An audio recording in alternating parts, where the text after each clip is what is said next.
And so this desire I had was snuffed out by the world, and it slowly went away. But then it came back. Around middle school, I was had a bunch of friends, and we would just hang out after school, and then I would go to the parking lot, the certain parking lot after school, and we would all hang out there. And I went up to this one truck, and I put my head up right in the window of the truck, and he looked at me and he said, "What do you want?"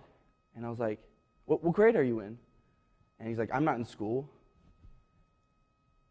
That guy was dealing drugs to the kids at school, and I was in that crowd, and a lot of the friends there didn't graduate that I had. And so when I saw this guy and when I had this experience, it was really important to me, because I asked myself, do I want to end up like this? And so there was this great desire to be great with my life. And so moving on into high school, I went to Steubenville retreats and mission trips, and I had this one very powerful experience, Saturday night adoration, and the next day they had an altar call and said, "Hey, if you are thinking about being a priest, or maybe you have the desire, come up and we'll give you a blessing." And right there, Jesus tapped my heart and said, "Go up and get a blessing." And I said, "No." I said no, because there was a lot of fear there, and I had my plans, and I wanted to be an engineer or something with science. I love science, I still do. But moving on from that, I really wanted to be an engineer, and that's what I thought I was going to do. But then I started getting more into theater and acting, and I was like, this is what I want to do. I don't care if I'm famous, I just want to make a living acting, and that'd be awesome. I would love it. And then moving on from that, the next thing at the same Steubenville retreat, the same thing happened, and I said no, because I had my plans, and that's how it is. But then I went to Archdiocesan Youth Day my senior year, and I met Father Troy Prisbilla, and he gave me a book called To Save 1,000 Souls. I read that, and I just, the desires just grew exponentially, and I really desired to do what Christ did, and to be a priest, and to celebrate Mass. And so, of course, I had a girlfriend at the time, and I would read it at school, and she knew I had it, but, anyway.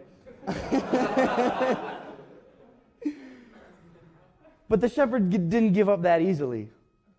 He had his staff around the heart of my neck, and I had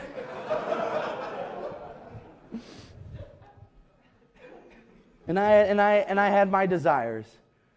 But I had a great grace, because in June of my senior year, we just graduated, and we broke up. She broke up with me. It was, and through that mourning and through that sorrow, I turned to the Lord, and I asked him, "What do you want in my life?"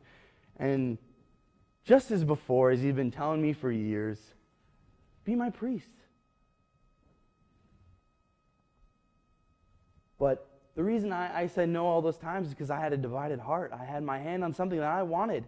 But when it came to it, he won, because the shepherd's stronger.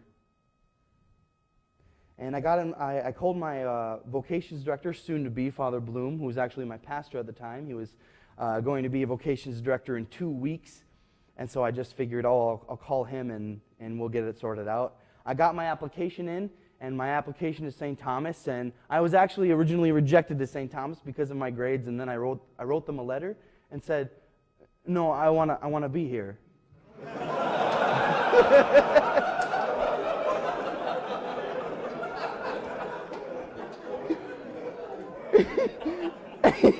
And they said, "You're right, I'm wrong."